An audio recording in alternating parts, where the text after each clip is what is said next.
អ្នកគ្នាបែរជាដឹងហើយថាអាវុធដែលសាហាវជាងគេនៅក្នុង Minecraft គឺសន្ទូចវិឃាតនេះអ្នកគ្នាខ្ញុំហៅសន្ទូចវិឃាតហើយគឺវាសាហាវខ្លាំងមែនតើឥឡូវនេះខ្ញុំសារអ្នកគ្នាមើលសិនថាសន្ទូចហ្នឹងខ្លាំងប៉ុណ្ណាអ្នកគ្នាចាំមើលសន្ទូចនេះអាចសម្រាប់មនុស្សបានជាច្រើនអ្នកហើយអាចកំទេចនគរមួយយ៉ាងស្រួលតែម្ដងគឺថាសន្ទូចនេះមាន2សន្ទូចមួយផ្ទុះសន្ទូចមួយទៀតទម្លាក់ TNT មកអ្នកគ្នាចាំមើលខ្ញុំសាកឲ្យមើលអ្នកគ្នានេះអ្នកទាំងអស់គ្នាគឺ TNT ហ្នឹងហើយគឺមានរាងរង្វង់មូលបាទអ្នកគ្នាឥឡូវទៀតវាផ្ទុះហើយអ្នកគ្នាដោយសារអីយើងក្នុង Bedrock លើទូរស័ព្ទអីវារៀងលេខចឹងហើយ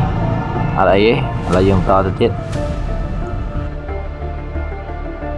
បាទសន្ទូចនេះវិញគឺថាផ្ទុះយកមកអ្នកគ្នាអានេះយើង PVP បានអ្នកគ្នាយក PVP បានជាមួយផ្សាយមើល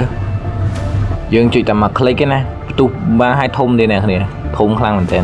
វាល្មមដែរដូច crystal ដែរតែក៏វាធំជាង crystal ឥឡូវយើងទៅសាកសន្ទូច TNT ទម្លាក់ TNT ទៀតបាទអ្នកគ្នាឥឡូវយើងទៅទៀតជិះមកទៅទៀតគឺថាអាសន្ទូច TNT នេះគឺផ្ទុះធំខ្លាំងមែនតើអ្នកគ្នាបើថាយើងយកទៅកំទេចនគរមួយឬក៏កំទេចផ្ទះមួយអីគឺសាហាវខ្លាំងមែនតើសន្ទូចនេះអ្នកគ្នាមើលឡើងប៉ះហោងធ្លុងហើយនេះអ្នកគ្នាតកកបែកជាងពីគ្នាអស់ហើយមុននឹងចូលវីដេអូបន្តខ្ញុំសូមអ្នកគ្នា subscribe ខ្ញុំផងដោយសារខ្ញុំជិតបាន300 subscribe ហើយអរគុណអ្នកគ្នាដែលបាន subscribe ខ្ញុំតោះឥឡូវយើងចូលវីដេអូយើងទៀតឥឡូវយើងសាកតែមួយស្ទូចទៀតដើម្បីថាវាខ្ទុះធំប៉ុណ្ណាយើងមកកន្លែងទលេវាបន្តិចមក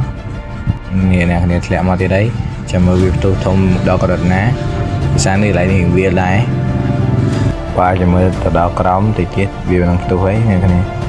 ចាំមើលយើង my god ធំណាស់អ្នកគ្នាធំកំពុងវាធំចុះបងតែកំតិចតែគេតោះឥឡូវយើងសាកប៉ុណ្្នឹងបានហើយអ្នកគ្នាចាំជួបគ្នាវីដេអូក្រោយទៀតបាយបាយអ្នកគ្នាជួបគ្នាវីដេអូក្រោយបាយបាយ